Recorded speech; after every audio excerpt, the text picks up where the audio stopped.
श्री सीताराम चंद्राभ्याम नमः। अयोध्या कांड 103वां सर्ग।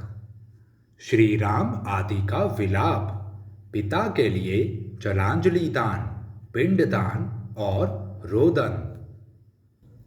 भरत की कही हुई पिता की मृत्यु से संबंध रखने वाली करुणाजनक बात सुनकर श्री रामचंद्र जी दुख के कारण अचेत हो गए। भरत के मुख से निकला हुआ वह वचन वज्र सा लगा, मानो दानव शत्रु इंद्र ने युद्ध स्थल में वज्र का प्रहार सा कर दिया हो। मन को प्रिय न लगने वाले उस वाग वज्र को सुनकर शत्रुओं को संताप देने वाले श्री राम दोनों भुजाओं को ऊपर उठाकर जिसकी डालियां खिली हुई हो, वन में कुल्हाड़ी से कटे हुए उस वृक्ष की भांति पृथ्वी पर गिर पड़े। भरत के दर्शन से श्री राम को हर्ष हुआ था, पिता की मृत्यु के संवाद से दुख, अतः उन्हें खिले और कटे हुए पेड़ की उपमा दी गई है।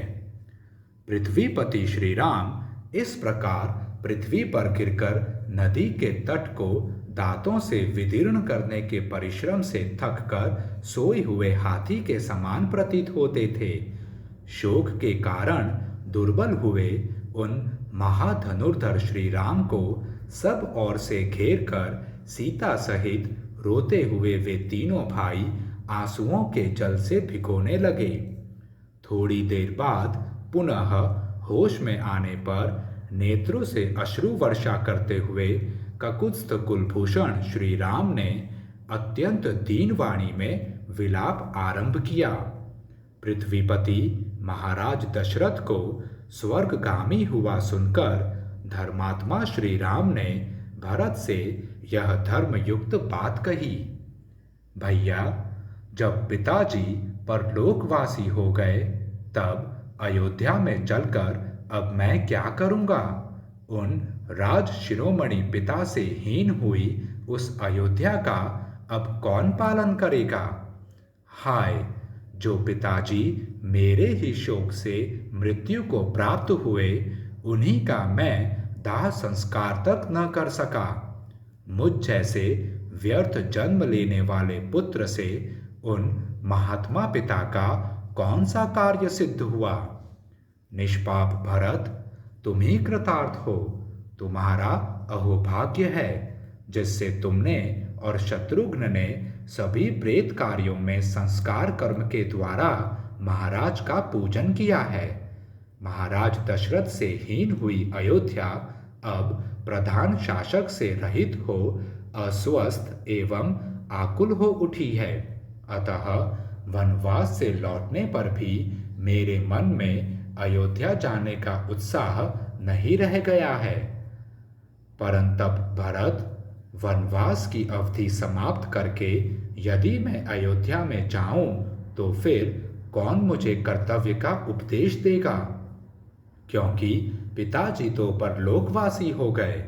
पहले जब मैं उनकी किसी आज्ञा का पालन करता था तब वे मेरे सद्व्यवहार को देखकर मेरा उत्साह बढ़ाने के लिए जो जो बातें कहा करते थे, कानों को सुख पहुंचाने वाली उन बातों को अब मैं किसके मुख से सुनूंगा? भरत से ऐसा कहकर शोक संतप्त श्री रामचंद्र जी पूर्ण चंद्रमा के समान मनोहर मुख वाली अपनी पत्नी के पास आकर बोले, सीते, तुम्हारे ससुर चल बसे। लक्ष्मण, तुम पितृहीन हो गए। भरत, पृथ्वीपति महाराज दशरथ के स्वर्गवास का दुखदाई समाचार सुना रहे हैं। श्री रामचंद्र जी के ऐसा कहने पर उन सभी यशस्वी कुमारों के नेत्रों में बहुत अधिक आंसू उमड़ आए। तदंतर सभी भाइयों ने दुखी हुए श्री रामचंद्र जी को सांत्वना देते हुए कहा, भैया, अब पृथ्वीपति पिताजी के लिए जलांजलि दान कीजिए। अपने ससुर महाराज दशरथ के स्वर्गवास का समाचार सुनकर सीता के नेत्रों में आंसू भर आए। वे अपने प्रियतम श्री रामचंद्र जी की ओर देख न सकीं। तदंतर रोती हुई जनक कुमारी को सांत्वना देकर दुख मग्न श्री राम ने अत्यंत दुखी हुए लक्ष्मण से कहा, भाई, तुम इंदुगी इंगुदी का पिसा हुआ फल और चीर एवं उत्तरीय ले आओ। मैं महात्मा पिता को जलदान देने के लिए चलूंगा। सीता आगे आगे चले, इनके पीछे तुम चलो और तुम्हारे पीछे मैं चलूंगा। शोक के समय की यही परिपाटी है जो अत्यंत दारुण होती है। तत्पश्चात उनके कुल के परंपरागत सेवक, आत्मज्ञानी, परम बुद्धिमान, कोमल स्वभाव वाले, जितेंद्रिय, तेजस्वी और श्री राम के सुदृढ़ भक्त सुमंत्र समस्त राजकुमारों के साथ श्री राम को धैर्य बंधाकर उन्हें हाथ का सहारा दे कल्याणमयी मंदाकिनी के तट पर ले गए।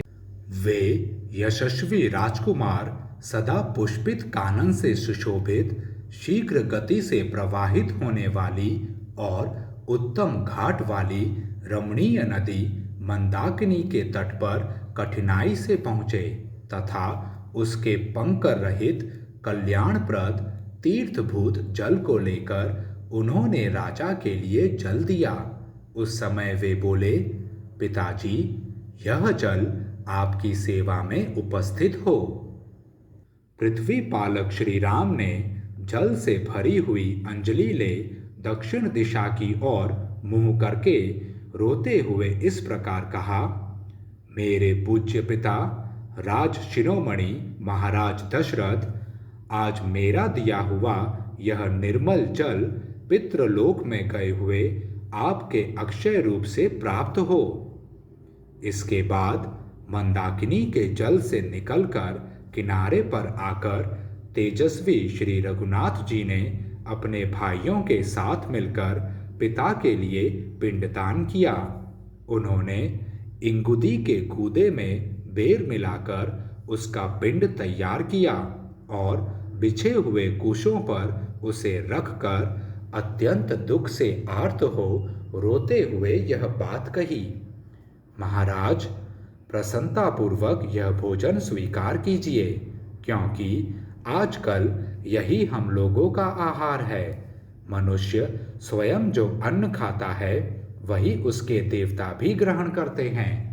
इसके बाद उसी मार्ग से मंदाकिनी तट के ऊपर आकर पृथ्वी पालक पुरुष सिंह श्री राम सुंदर शिखर वाले चित्रकूट पर्वत पर चढ़े और पर्णकुटी के द्वार पर आकर भरत और लक्ष्मण दोनों भाइयों को दोनों हाथों से पकड़कर रोने लगे।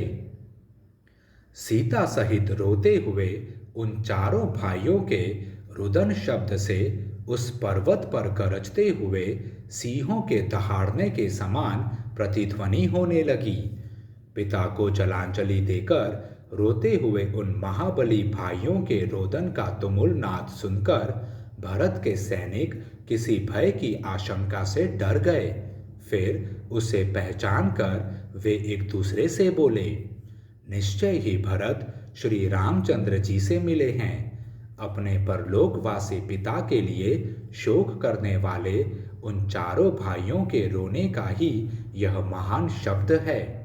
यूं कहकर उन सब ने अपनी सवारियों को तो वहीं छोड़ दिया और जिस स्थान से वह आवाज आ रही थी उसी ओर मुंह किए एक चित्त होकर वे दौड़ पड़े। उनके भिन्न जो सुकुमार मनुष्य थे उनमें से कुछ लोग घोड़ों से, कुछ हाथियों से और कुछ सजे सजाए रथों से ही आगे बढ़े। कितने ही मनुष्य पैदल ही चल दिए। यद्यपि श्री रामचंद्र जी को परदेश में आए अभी थोड़े ही दिन हुए थे, तथापि लोगों को ऐसा जान पड़ता था कि मानो वे दीर्घ काल से परदेश में रह रहे हैं। अतः सब लोग उनके दर्शन की इच्छा से सहसा आश्रम की ओर चल दिए। वे लोग चारों भाइयों का मिलन देखने की इच्छा से खुरों एवं पहियों से युक्त नाना प्रकार की सवारियों द्वारा बड़ी उतावली के साथ चले। अनेक प्रकार की सवारियों तथा रथ की पहियों से आक्रांत हुई वह भूमि भयंकर शब्द करने लगी, ठीक उसी तरह जैसे मेघों की घटा गिर आने पर आकाश में गड़गड़ाहट होने लगती है। उस तुमुल नाद से भयभीत हुए हाथी हथनियों से घिरकर मद की गंध से उस स्थान को सुवासित करते हुए वहां से दूसरे वन में भाग गए। वराह, भेड़िए, सिंह, भैंसे, श्रमर, व्याघ्र, गोकर्ण और गवय चितकबरे हरिणों सहित संत्रस्त हो उठे। चक्रवाक, हंस, जल कुक्कुट, वक, कारंडव, नर कोकिल और क्रौंच पक्षी होश हवास खोकर विभिन्न दिशाओं में उड़ गए। उस शब्द से डरे हुए पक्षी आकाश में छा गए और नीचे की भूमि मनुष्यों से भर गई। इस प्रकार उन दोनों की समान रूप से शोभा होने लगी। लोगों ने सहसा पहुंचकर देखा, यशस्वी पाप रहित पुरुष सिंह श्री राम वेदी पर बैठे हैं। श्री राम के पास जाने पर सबके मुख आंसुओं से भीग गए और सब लोग मंथरा सहित कैकेयी की निंदा करने लगे। उन सब लोगों के नेत्र आंसुओं से भरे हुए थे और वे सब के सब अत्यंत दुखी हो रहे थे। धर्मज्ञ श्री राम ने उन्हें देखकर पिता माता की भांति हृदय से लगाया। श्री राम ने कुछ मनुष्यों को वहां छाती से लगाया तथा कुछ लोगों ने पहुंचकर वहां उनके चरणों में प्रणाम किया। राजकुमार श्री राम ने उस समय वहां आए हुए सभी मित्रों और बंधु बांधवों का यथा योग्य सम्मान किया। उस समय वहां रोते हुए उन महात्माओं का वह रोदन शब्द पृथ्वी, आकाश, पर्वतों की गुफा और संपूर्ण दिशाओं को निरंतर प्रतिध्वनित करता हुआ मृदंग की ध्वनि के समान सुनाई पड़ता था। इस प्रकार श्री वाल्मीकि निर्मित आर्ष रामायण आदि काव्य के अयोध्या कांड में 103वां सर्ग पूरा हुआ। जय श्री राम।